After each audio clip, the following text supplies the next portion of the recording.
The sporting competitions have breathed new life into the St. Catherine community, bringing out scores of individuals on Sundays to socialize and restore peace. Everybody's at peace.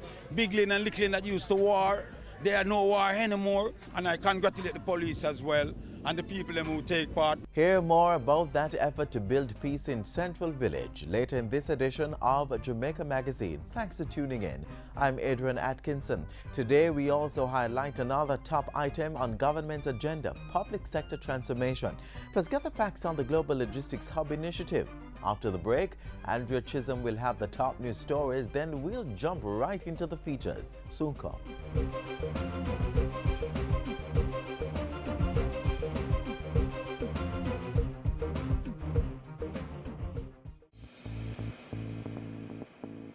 A healthy and educated people living in a clean, natural environment, reducing crime, improving the justice system and governance, building a prosperous economy. It's not just a vision, it's reality.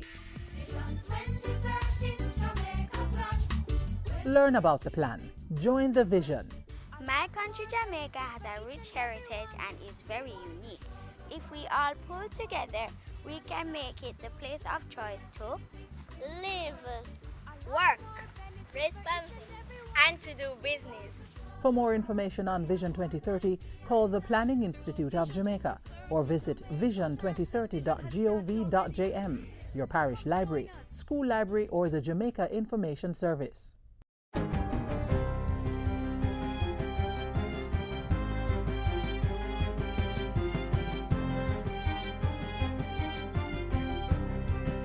Good day, I'm Andrea Chisholm and this is your JIS News for Wednesday, February 26.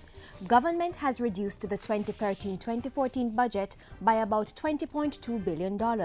This was revealed in the House of Representatives on Tuesday as Finance and Planning Minister Dr. Peter Phillips tabled the first supplementary estimates. The budget was revised from $520.9 billion to $500.7 billion. Recurrent expenditure or money set aside to deal with housekeeping expenses like wages and salaries now stands at $358.2 billion. Capital expenditure, which was cut by about $8 billion, now stands at $142.4 billion. The supplementary estimates is to be considered by the Public Administration and Appropriations Committee on Thursday. Following those deliberations, it will be brought back to the House of Representatives for approval. Beginning September, a mandatory course in special education will be included in the curriculum of teachers' colleges across the island. Education Minister Reverend Ronald Thwaite says the move is part of the government's increased focus on special education. He added that more special education teachers are needed at the early childhood level to detect and address the challenges that children may have. We expect by the end of 2015 to have at least 30% of our schools, wish it could be more, with access to teachers who have some training and disposition towards special education. This will result in 10% of students moving on to the grade 1 level more ready to begin the primary level curriculum. Minister Thwaites was addressing the second phase of the Jamaica Diaspora Education Summit at the Cedar Grove Academy in St. Catherine on Thursday.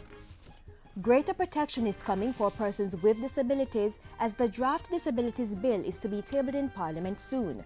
Labour and Social Security Minister Derek Kelly is now urging persons with disabilities to get registered through the National Council for Persons with Disabilities so government will have enough information to work with. It is imperative that this registration process is taken seriously. For through it, we will be able to better inform the planning and implementation process that underpin other critical initiatives dealing with the community of disabled persons. Minister Kelly was speaking at the opening of new facilities for persons served by the Early Stimulation Program recently. National Security Minister Peter Bunting is calling on faith-based organizations to play a deeper role in the restorative justice program. In his address to the 5th International Restorative Justice Conference, he said the church could lend greater support to the process by allowing individuals to use their facilities. We have churches. We have an infrastructure already. They have church halls, they have and we need to co-opt some of these to use as restorative justice centers. Minister Bunting added that church members could be also trained to carry out restorative justice sessions as part of social intervention measures to address crime. Restorative justice is a process that brings together all the parties involved in a particular situation to resolve conflicts peacefully. Resort operators, developers, and other persons in the tourism sector are urged to pay keen attention to activities that could contribute to climate change and assess their environmental impact. The appeal came from the Director of Environmental Management and Conservation at the National Environment and Planning Agency, Anthony McKenzie. At a recent JIS think tank session, he pointed to rising sea levels as a climate change phenomenon which requires urgent attention. With the rising sea levels, the prognosis is that you'd have a incremental reduction in our beach area. So for a percentage rise in sea level, there's an incremental change in the width of the beach. This, he said, could be considered as beach erosion. With 20% of Jamaica's gross domestic product attributed to tourism, of which beaches play an important role, stakeholders must become more focused on preserving the country's beaches. And finally, scores of persons paid tribute to the late national hero, the Right Excellent Sir Alexander Bustamante, at a wreath-laying ceremony on Monday. Among those in attendance were Governor General Sir Patrick Allen, Opposition Leader Andrew Holness, Education Minister Reverend Ronald Thwaites, and Culture Minister Lisa Hanna. Monday, February 24, was the 130th anniversary of the birth of Sir Alexander, who was described as a great architect of modern Jamaica. A man who dedicated his life to representing, defending, and empowering the working class. By right, his name, Alexander, means the helper and defender of mankind. And that's it for JIS News Today. I'm Andrea Chisholm. Thank you for watching.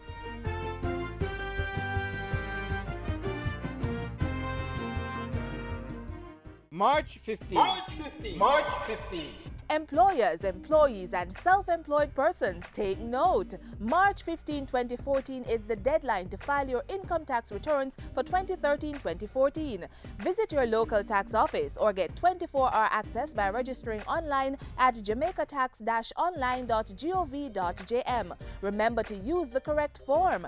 Self-employed persons or persons with other sources of income should use the IT-01 form. Individuals whose only income is taxed at source, for example PAYE or withholding tax, should use the IT-05 form, and those filing on behalf of companies should use the IT-02 form. For more information, contact Tax Administration Jamaica's Customer Care Center at 1-888-TAX-HELP. That's 1-888-829-4357. The public sector is the engine that drives the policies of government, and key steps are being taken to ensure that it runs efficiently. Watch now as public sector modernization is explored in this week's feature on government's priorities for the financial year.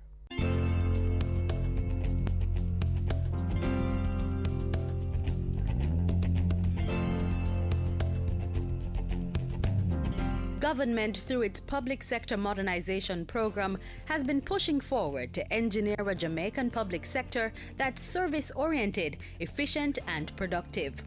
In the 2013-2014 fiscal year, the government made the continued rationalization of the public sector a major priority as it sought to pursue a credible economic program through fiscal prudence. Now that the negotiations in relation to the IMF have been completed, the Ministry of Finance and Planning will be placing greater focus on the implementation of what has been agreed upon for the modernization of the public sector.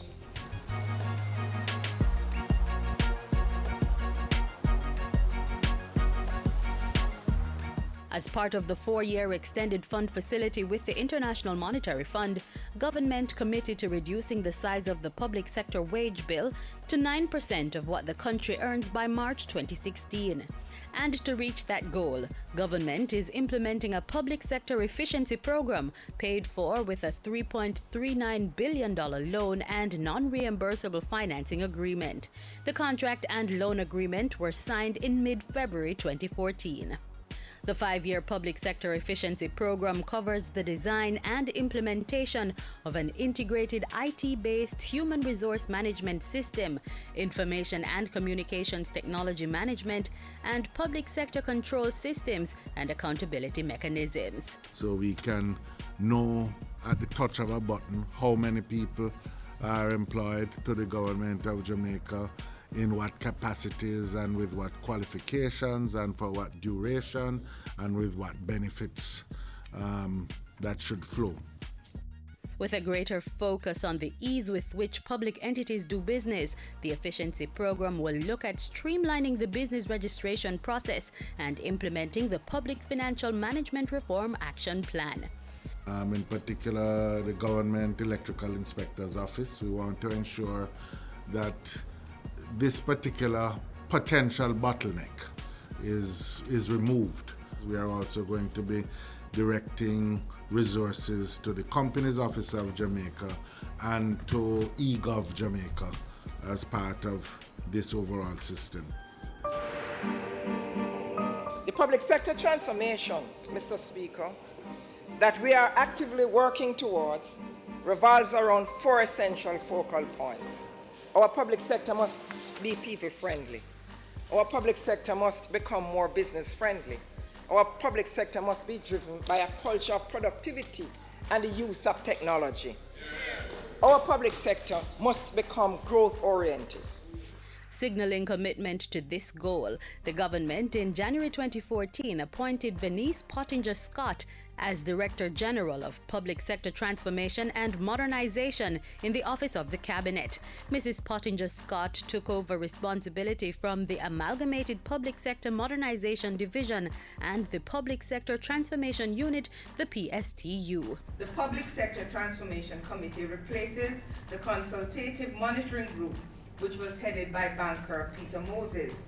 The Transformation Committee will drive the finalization and implementation of the Public Sector Rationalization and Modernization Plan.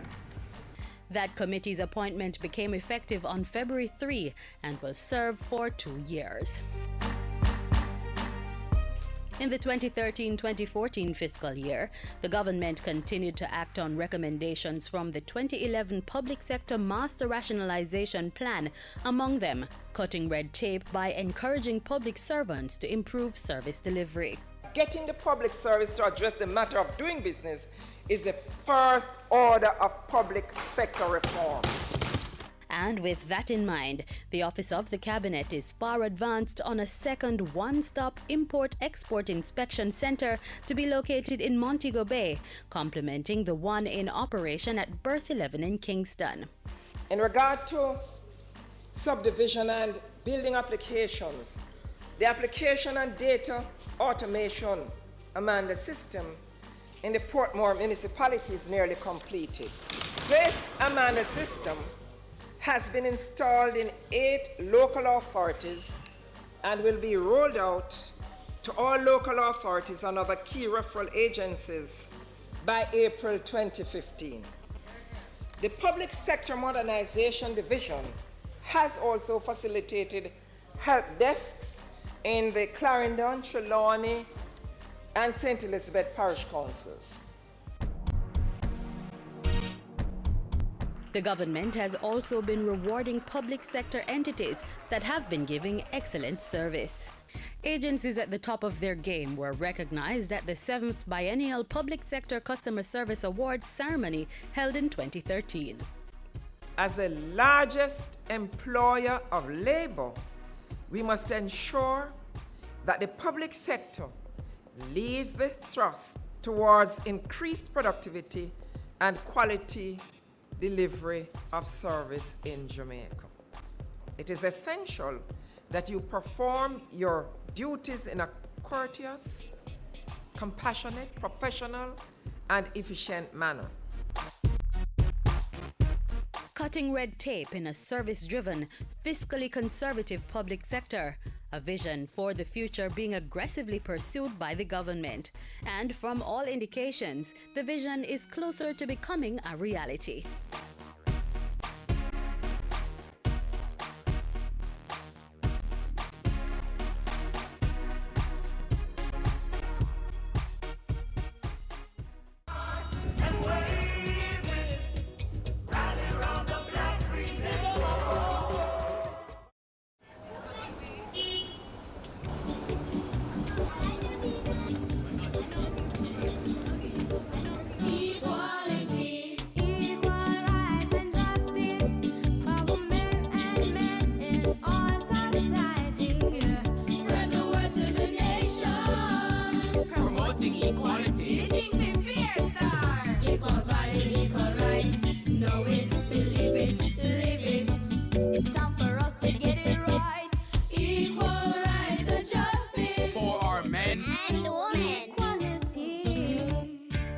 A message from the Bureau of Gender Affairs and the Dispute Resolution Foundation, paid for by the UN Women Fund for Gender Equality.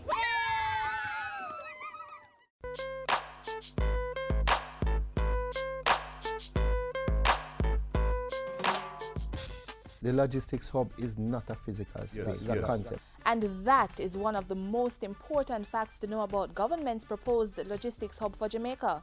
It's not about any single space, but rather the relationship among a range of goods and service providers and the infrastructure connecting them.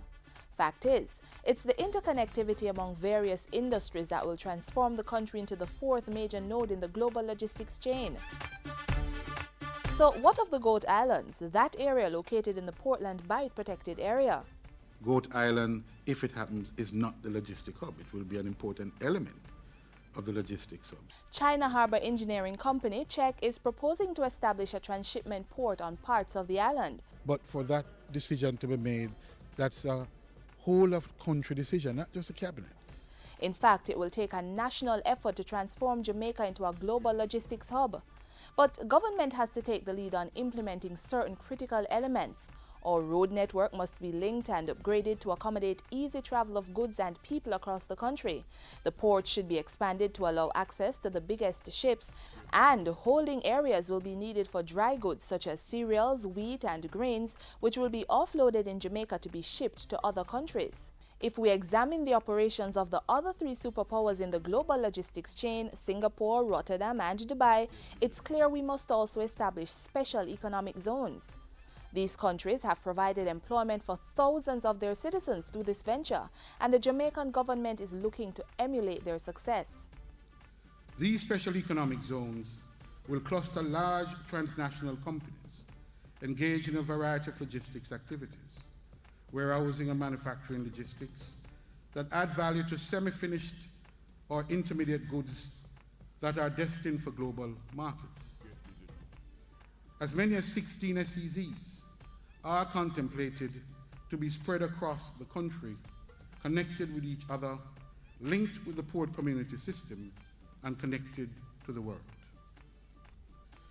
We see the SEZs as facilitating new and innovative commercial ventures for the MSME sector, opening up significant opportunities for job creation and allowing our firms to link into global trading platforms. A few other facts to consider.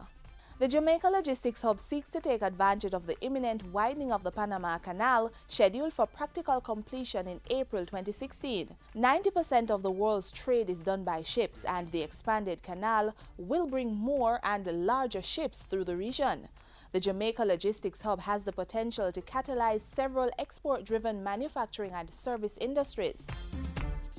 A website has been mounted to provide information about the Logistics Hub initiative. To find out more, click on jamaicalogisticshub.com.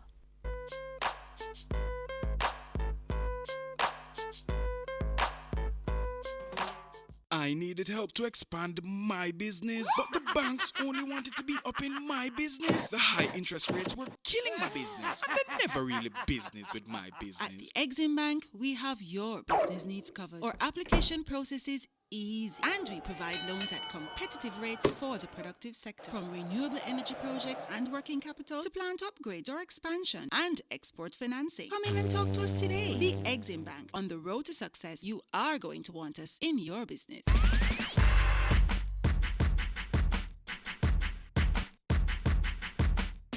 Too many of us sit around and do nothing to help make Jamaica better. Sometimes it's the simple things that count. Are there young people around you that need mentoring, help with schoolwork or other activities? What are you waiting for? Lend a hand. Also evaluate your own behavior. Do you have bad habits that you need to get rid of? Do not allow yourself to be pressured into doing things that are wrong. If you know or suspect there is illegal activity around you, report it. Get involved in a service club or other progressive organizations so that you can help others to build their lives. Start thinking of other ways you can play your part to help our country prosper. Let's be part of the process, pushing Jamaica one step closer to becoming the place of choice to live, work, raise families, and do business.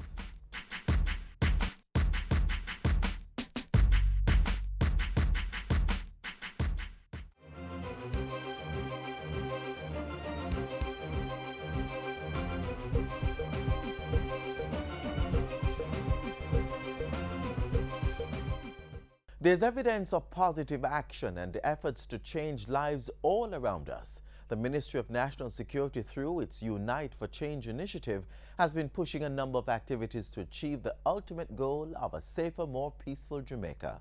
They're using sport as one of the tools to bring back the love in communities. It was the inspiring story of the late Nelson Mandela, the first black president of South Africa, that brought this film to life. Invictus. Who wants to play rugby? Your country is very proud. Mandela, being portrayed by Morgan Freeman, used sport, rugby, to unite post-apartheid South Africa. Here in Jamaica, organizations and individuals working in the community of Central Village in St. Catherine are employing a similar strategy. Through sport, the community is uniting for change. Citizens are coming together to bring back the love and maintain the peace in their community.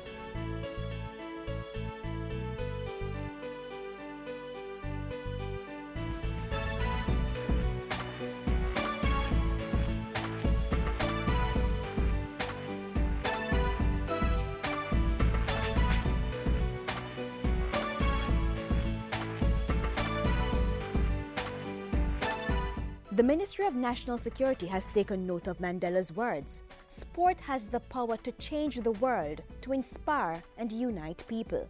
So in conjunction with a number of non-governmental organizations, the police, churches and community members, the National Security Ministry is using its Unite for Change campaign to organize Corner League football competitions as part of a series of interventions in violence-prone communities.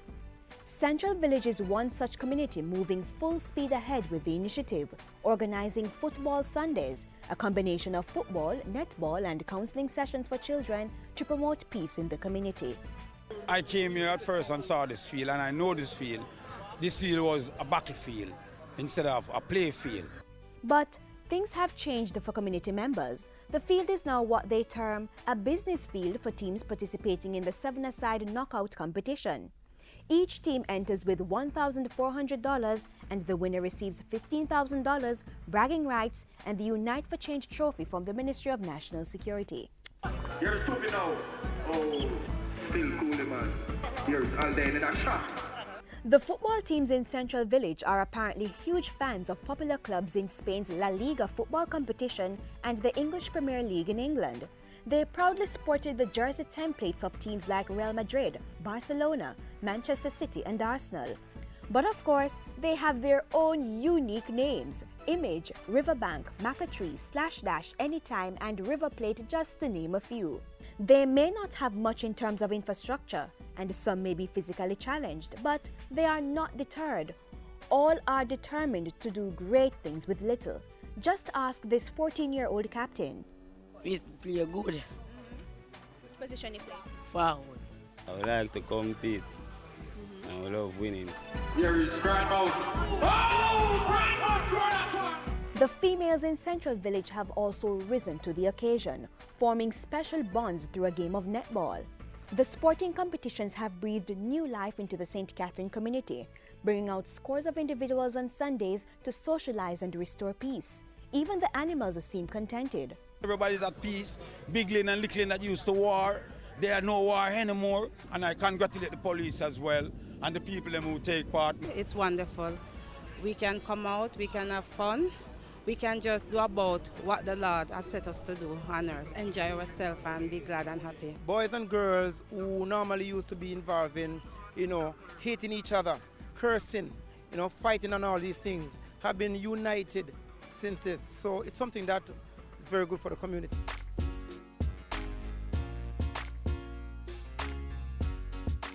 The children are not left out of the peace-building equation. The group Children First has been conducting interactive sessions with the youngsters, offering counseling and promoting conflict resolution. We use activities to let them express themselves. When we get the messages out, we come up with possible solutions of how them as children can be agents of change within their community. They say a picture is worth 1,000 words. I want peace in my community. Peace, love and unity. National Security Minister Peter Bunting has been in Central Village to witness the activities and seems quite impressed with the peace-building initiatives. I believe we can do it and we must do it.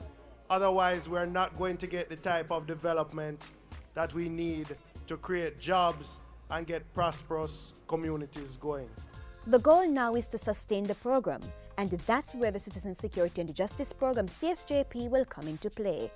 Out of all these programs, we see where persons can traverse anywhere they want to go in the community, and we see a level of unity. The Violence Prevention Alliance will also be monitoring the activities. Is the crime really going on in the community? Is there a commitment towards building that peace? Corporate Jamaica is invited to come on board and help the residents in Central Village develop a structured sports program and other amenities needed for social upliftment. Even though we had a whole lot of war in our past, we can live together and come back together and bring any community back together, because if Central Village can be together, we all can be together.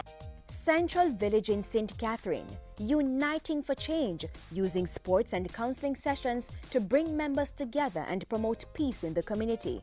To paraphrase a quote from Mother Teresa, they know they may not be able to change the world, but they are casting a stone across the waters and creating a ripple effect.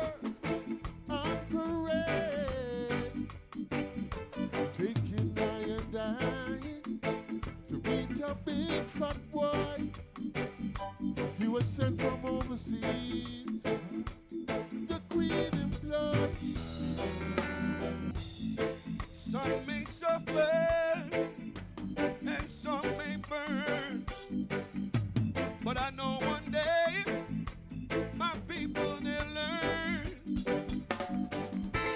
As sure as the sun shines way up in the sky, today I stand here a victim. The truth is I'll never die. 96 degrees in the shade, real hot, oh yeah, yes, in the shade. 96 degrees in the shade, real hot, oh yeah, yes, in the shade. 96 degrees in the shade. Today's program has come to an end, but remember you can check these sources to learn more. jis.gov.jm and youtube.com/watchjis. Link us via email, jamaicamagazine@jis.gov.jm, or drop us a line on Twitter @JISNews. Tune in tomorrow for a brand new episode of Jamaica Magazine. Same time, same channel. On behalf of the production team, I'm Adrian Atkinson. Have yourselves a wonderful evening. This has been a production of the Jamaica Information Service, the voice of Jamaica.